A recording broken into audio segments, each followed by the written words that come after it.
Slightly less than he adores all of the women he's dating, she grumbled. That's not true.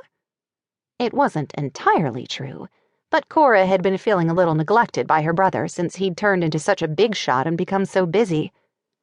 The packing tape screeched as her mother closed and sealed the box she'd filled. Does Aiyana Turner offer discounted housing to all the teachers at the ranch? The scent of the marker Lily used to label the box, kitchen, fragile, rose to Cora's nostrils. She can't. There's not enough for everyone. Just a handful of small cottages on the far side of the property, away from the school and the boys' dorms. So who looks after the boys at night? Each floor has a live-in monitor they call a big brother, who makes sure the boys go to bed at lights out, get up for school, study during study time, and clean their rooms. Are they teachers too? No, most work in town during the day. I was told that some even drive to Santa Barbara. It's merely a way to acquire free lodging, kind of like managing an apartment building. How does, what's her name, Aiyana Turner, decide who gets the other housing? Every teacher has the option to add their name to the waiting list and move in if one becomes available. I just happened to hire on at the right time. The teacher who quit left earlier than planned, and my unit wasn't spoken for, probably because it's so small. It wouldn't be big enough for anyone with kids. So where do the other teachers live? In town?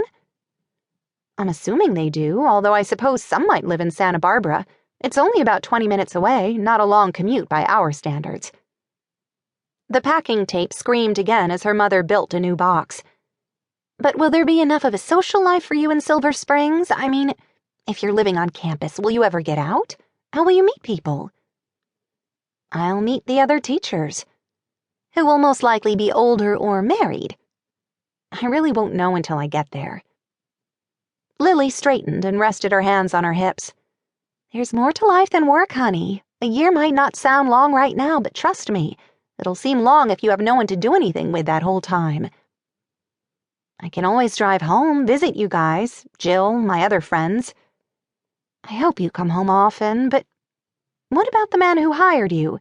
Maybe you can get something going with him. Jill told me you said he was hot. Thank you, Jill. He is hot, but what does he look like? Cora pictured the dark-headed, rather intimidating man who'd shown her around the ranch. He didn't say too much, certainly didn't waste words, but those blue eyes were laser-sharp. They didn't miss a thing. Truth be told, he made her uncomfortable. Sort of like a pirate. Her mother opened another cupboard and started packing the plates. A pirate? That's a positive association? In this case it is. Mostly when it came to his physical appearance, anyway. How tall is he? Cora put her salsa maker, which she'd barely used, in one of the boxes she planned to take with her. If she was going to live in the country, she was going to attend a farmer's market occasionally and make homemade salsa. Really tall and built. He sounds perfect.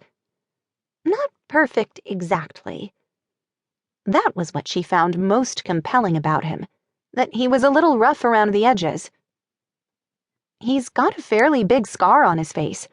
She indicated the line of her jaw. Right here. What's that from? I didn't ask. And now that she'd read the article chronicling some of the abuse he'd suffered, she wouldn't. As far as I know, he's already married. Did you see a ring? I didn't look, she said, but that was a lie. She had looked and seen no ring. She'd been curious about Elijah from the first moment they met, but she'd also been apprehensive about the fact that she'd had an ulterior motive for applying at New Horizons, had known he probably wouldn't appreciate that she wasn't being fully transparent. Her mother grinned at her. You should have. Matt and I barely broke up, Mom. I'm not ready to start dating again, especially in a place where I don't plan to stay. Besides, she wasn't sure she'd be capable of taking on a man as complex as Elijah.